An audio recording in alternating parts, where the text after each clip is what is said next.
ओम दूं दुर्गाये नमो नमः। सर्वमंगल मांगल्ये शिवे सर्वार्थ साधिके शरण्ये त्र्यंबिके गौरी नारायणी नमस्तुते। शरणागत दिनार्थ परित्राण परायणे सर्वस्यार्ति हरे देवी नारायणी नमस्तुते। जय जगन्नाथ दर्शक बंधु आग को आसुची माँ मंगला जी आद्यशक्ति परात्पर भगवती भवानी तांकर पवित्र चैती पर्व चैत्र मंगलवार मानकरे चारिपाली बा पांचपाली केबे केबे चारिपाली पड़े केबे केबे पांचपाली पड़े। प्रत्येक मंगलवार पाली माँ मंगला को स्मरण करी बाट मध्य पांथुई खोली तांको पूजा करिपार ओडिशार अनन्य संस्कृति अनन्य परंपरा अनन्य आध्यात्मिक विश्वासर गोटे निच्छक पर्व होउछि चैती मंगलवार पर्व।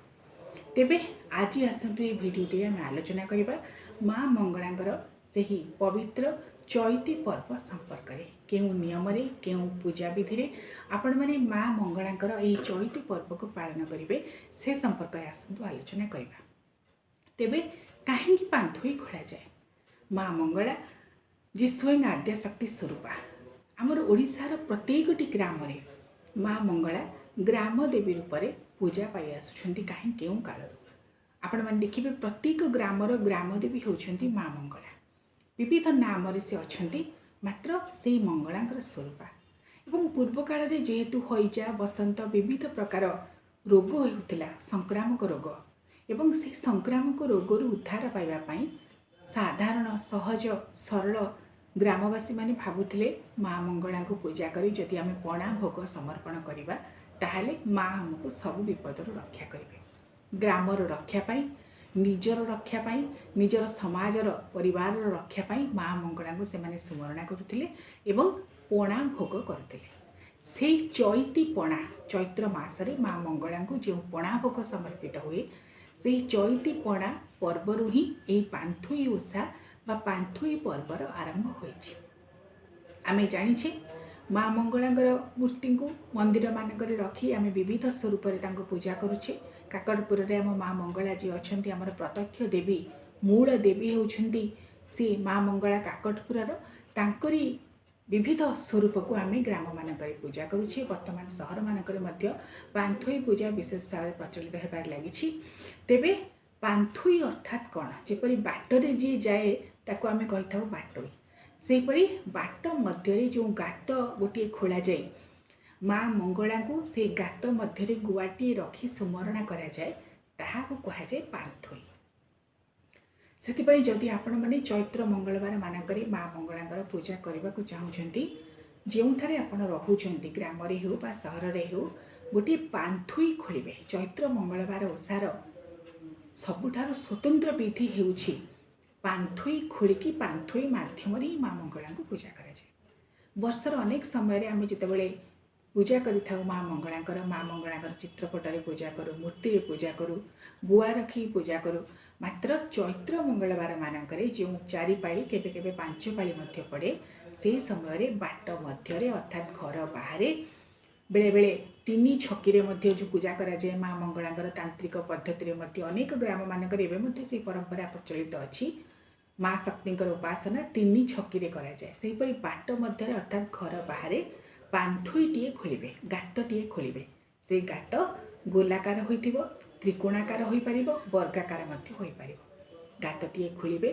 से गातरे हलदी पानी एवं गोबर देई ताको भल भाव परिष्कार करिवे पवित्रीकरण करिवे कारण आमर पूजा उपासनार गोटे विशेष विधि होउछि पवित्रीकरण करवा। तेणु पवित्रीकरण करिवे जो मंगलवार आपण पूजा आरंभ करुछंदी चैत्र मंगलवार कारण प्रथम मंगलवार ही यही ओषा आरंभ करा जाए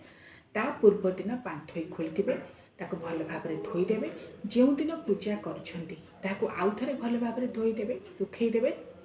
हलदी पानी सिंचन करेंगे गोबर पानी सिंचन करेंगे पवित्रीकरण करेंगे एवं से पाखक जेपरी भाव कुकुर अन्य कौन पशु पक्षी जीवेनि से ध्यान देवे कारण कुकुर गले पशु पक्षी गले ताहा मारा हो जाए। जिते समय पर्यंत पूजा आपण मैंने सेठी करेंगे से समय मध्य कौन पशु पक्षी को सेठी जावाक देवे ना जगिकी रे क्या कहे जेल जड़े जगिकी रे से पांथुई मध्य गोटे गुआ रखिए माँ मंगला नाम को स्मरण करी मूल मंत्र उच्चारण करी जहाँ मंत्र श्लोक प्रार्थना जनाण आपण मैंने जानते ताकू उच्चारण करी माँ मंगला स्मरणा करी किपरि भाव में चैत्र मंगलवार ओषा सुरुखुरुरे हो माँ कृपारू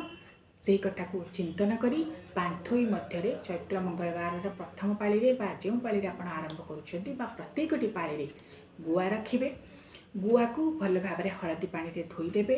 चंदन पानी में धोई पारे हलदी पानी में धोई पारे पंचामृत दे गुआ को भल भाव में अभिषेक करें तापर पांथोई मध्य से जो गुआ थी भल भाव में अभिषेक करने से पानी गुड़िक हस्त काढ़ीदेवे और से गुआरे ही सिंदूर देवे चंदन देवे से गुआ को माँ मंगलांगर प्रतीक स्वरूप बोली भावी पूजा कराए प्रत्येक चैत्र मास मंगलवार मानक मंदार फूल माँ मंगलांगर अतीव प्रिय नाली मंदार निश्चित भाव में देवे अपराजिता फूल कला अपराजिता फूल निहाती भाव में देवे एवं पूर्णकुंभ कलशटीए पांथोई बाहर बाम पार्श्व स्थापन करेंगे पूर्णकुंभ कलश तले रखिए ना गोटे आस्थान देवे आस्थान उपर गोटे पात्र रखिए पात्र उपर किसी अरुआ चाउल देवे ता उपरे माटीर कलश बा पित्तलर कलश मध्य रखिपारे से किसी जल गंगा जल किसी अक्षत जहाँकि अभंगा अरुआ चाउल किसी कुश देवे किसी लाल रंगर पुष्प देवे जेहेतु यह हूँ माँ पूजा एवं किसी मुद्रा बा कौड़ी देवे किसी पैसा पकेबे बा जदि रूपा कॉइन अच्छी ताकि पकेबे ता ऊपर गोटे 5 पत्र विशिष्ट आंब डाल रखिए आंब डाल बिना पूर्णकुंभ कलश पूर्ण हुए ना 5 पत्र विशिष्ट आंब डालटे रखिए ता ऊपर नड़ियाटे रखिए नड़िया सालुकना देवे नाली सालुकना से नड़िया चंदन सिंदूर देवे फूल देवे पूर्णकुंभ कलश को स्थापन करी पांथोई मध्य गुआटे रखी ताकू ही माँ मंगलाकर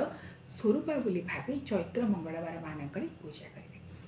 माँ पूजा यही समय पंचोपचार विधि में कराए चारिपटे मध्य नड़िया चाहिए सजई पारे माँ को नड़िया भोग देवे माँ होती नड़िया प्रिय एवं नड़िया आमर प्रत्येक देवदेवी पूजा व्यवहार कराए ता सहित जहाँ फलमूल आप रखिथे खई कोरा यू को भोग करेंगे मात्र चैत्र मंगलवार जो विशेष आकर्षण हो चैती पड़ा चैत्र मंगलवार चैती मंगल पर्व चैती मंगल ओषा बोली कहुए एवं चैती मंगलवार पर्वर विशेष आकर्षण चैती पणा जहाँ सबू फलमूल रखिथे ता सहित क्षीर छेना गोलमरीच विशेष भाव में फल सबको पकाई चकटी बेलपत्र दे माँ मंगला ता समर्पण कराए जेहेतु माँ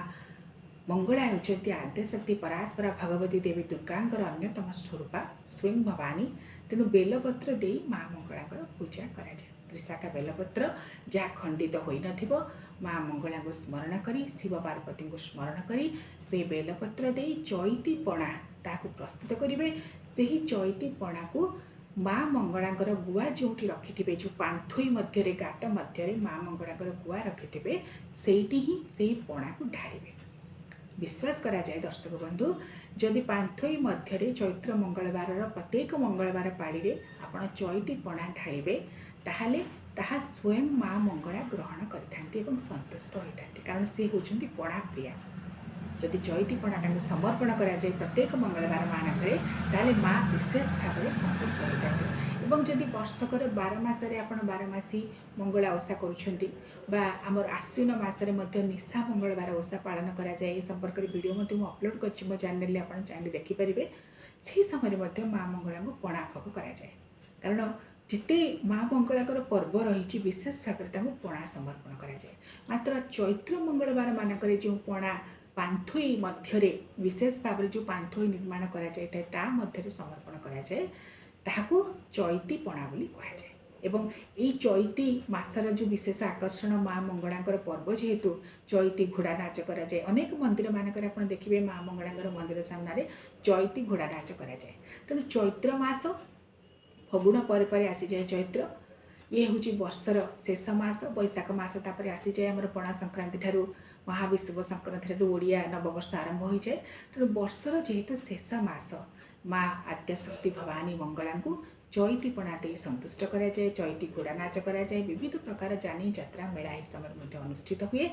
एवं आपण मैंने जो मैंने चैती मंगल ओषा साधारणतः नारी माने पालन करती जो मैंने पालन करने को चाहते निष्ठार सहित भक्तिर सहित भावर सहित माँ मंगला उद्देश्य जहाँ स्तोत्र मंत्र जनाण जानते उच्चारण करी प्रत्येकटी मंगलवार ପାଳନ କରନ୍ତୁ ଚୈତି ମଙ୍ଗଳ ଓଷା। ପାନ୍ଥଇ ମଧ୍ୟରେ ମା ମଙ୍ଗଳାଙ୍କୁ ନିଶ୍ଚିତ ଭାବରେ ଚୈତି ପଣା ସମର୍ପଣ କରନ୍ତୁ। ଯେଉଁମାନେ ଓଷା ବି ପାଳନ କରୁନାହାନ୍ତି ସେମାନେ ମା ମଙ୍ଗଳାଙ୍କ ମନ୍ଦିରକୁ ଯାଇ ମାଙ୍କର ଭୋଗ ଉଦ୍ଦେଶ୍ୟରେ ମଧ୍ୟ ପଣା ସମର୍ପଣ କରିପାରିବେ, କିମ୍ବା ଘରେ ମଧ୍ୟ ପଣା ପ୍ରସ୍ତୁତ କରି ପ୍ରତ୍ୟେକ ମଙ୍ଗଳବାର ଚୈତ୍ର ମାସର ପ୍ରତ୍ୟେକଟି ମଙ୍ଗଳବାର ମାନଙ୍କରେ ମା ମଙ୍ଗଳାଙ୍କର ଫଟୋ ଚିତ୍ର ପାଖରେ ଆପଣ ମା ମଙ୍ଗଳାଙ୍କୁ ପଣା ସମର୍ପଣ କରନ୍ତୁ। ମା ବିଶେଷ ଭାବରେ ସନ୍ତୁଷ୍ଟ ହେବେ ଚୈତି ପଣାକୁ ପାଇ। ଏବଂ ମା ମଙ୍ଗଳାଙ୍କର ଯାହା ପ୍ରିୟ ଫୁଲ, ବିଶେଷ ଭାବରେ ନାଲି ରଙ୍ଗର ଫୁଲ ତାଙ୍କର ପ୍ରିୟ, ମନ୍ଦାର ଫୁଲ, ନାଲି ମନ୍ଦାର, ଅପରାଜିତା ଫୁଲ, ଏସବୁ ଫୁଲକୁ ଦେବେ, ବେଲପତ୍ର ଦେବେ। ଚୈତି ପଣା କିଛି ପାନ୍ଥଇ ମଧ୍ୟରେ ସମର୍ପଣ କରିବା ପରେ ଆଉ ଯାହା ପଣା ବଳିଥିବ ଏବଂ ଭୋଗ ଥିବ ତାହାକୁ ନିଜେ ପାଇବେ, ଅନ୍ୟମାନଙ୍କୁ ମଧ୍ୟ ଦେବେ। ଚୈତ୍ର ମଙ୍ଗଳବାରର ପ୍ରତ୍ୟେକଟି ମଙ୍ଗଳବାର ପାଳିରେ ହୁଳହୁଳି, ଘଣ୍ଟନାଦ, ମା ମଙ୍ଗଳାଙ୍କର ଭଜନ କୀର୍ତ୍ତନରେ ସମଗ୍ର ପରିବେଶ ମୁଖରିତ ହୋଇଯାଏ। କାରଣ ପ୍ରତ୍ୟେକଟି ଗ୍ରାମକୁ ସେ ରକ୍ଷା କରିଥାନ୍ତି, ପ୍ରତ୍ୟେକଟି ଭକ୍ତଙ୍କୁ ତାଙ୍କର ରକ୍ଷା କରିଥାନ୍ତି। ଡାକିଲେ ଓ କରିଦିଅନ୍ତି ସେହି ମା ମଙ୍ଗଳା। ସେଇଥିପାଇଁ ତ ପୂର୍ବରୁ ଗ୍ରାମରେ ଯେଉଁମାନେ ବାସ କରୁଥିଲେ ସେମାନେ ମା ମଙ୍ଗଳାଙ୍କୁ ନିଜର ଇଷ୍ଟ ଦେବୀ ବୋଲି ଭାବି ପ୍ରତ୍ୟେକଟି ଗ୍ରାମରେ ମା ମଙ୍ଗଳାଙ୍କର ନିଶ୍ଚିତ ଭାବରେ ମନ୍ଦିର ନିର୍ମାଣ କରୁଥିଲେ। ତେଣୁ ସେହି ମା ମଙ୍ଗଳା ସର୍ବମଙ୍ଗଳର ମଙ୍ଗଳକାରିଣୀ, ସର୍ବ ପାପ, ରୋଗ, ଶୋକ, ତାପକୁ ଯିଏ ବିନାଶନ କରିଥାନ୍ତି ଏବଂ ତାଙ୍କର ସନ୍ତାନମାନଙ୍କୁ ମମତ୍ୱ କାନିରେ ଯିଏ ସଦାସର୍ବଦା ପଣତ ଘୋଡ଼େଇ ରଖିଦେଇଥାନ୍ତି। ଆମେ ମା ବୋଲି ଡାକିଦେଲେ ସେ ଓ କରନ୍ତି ବୋଲି କୁହାଯାଏ। ମା ମଙ୍ଗଳା ଏତେ ପ୍ରତ୍ୟକ୍ଷ। ସେଥିପାଇଁ ମା ତାଙ୍କର ଶୁଭ ଦୃଷ୍ଟିରେ, ତାଙ୍କ କୃପା ଦୃଷ୍ଟିରେ ତାଙ୍କର ସନ୍ତାନମାନଙ୍କୁ ସଦାସର୍ବଦା ଚାହିଁ ରହିଥାନ୍ତି। ଏବଂ ଯେହେତୁ ମାଙ୍କର ପର୍ବ ଆଗକୁ ଆସୁଛି, ଆପଣମାନେ ମଧ୍ୟ ନିଷ୍ଠାର ସହିତ ଚୈତ୍ର ମଙ୍ଗଳବାର ପର୍ବ ପାଳନ କରନ୍ତୁ, ପାନ୍ଥଇ ଓଷାକୁ ପାଳନ କରନ୍ତୁ, ମା ମଙ୍ଗଳାଙ୍କୁ ନିଜର ଭକ୍ତି ନିବେଦନ କରନ୍ତୁ। ତେବେ ଆଗତ ଚୈତ୍ର ମଙ୍ଗଳବାର ପର୍ବ ଚୈତି ମଙ୍ଗଳ ଓଷା ଅବସରରେ ଆପଣମାନଙ୍କୁ ଅନେକ ଅନେକ ଅଭିନନ୍ଦନ ଏବଂ ଶୁଭେଚ୍ଛା। ଓಂ ଦୁଂ ଦୁର୍ଗାୟ ନମଃ।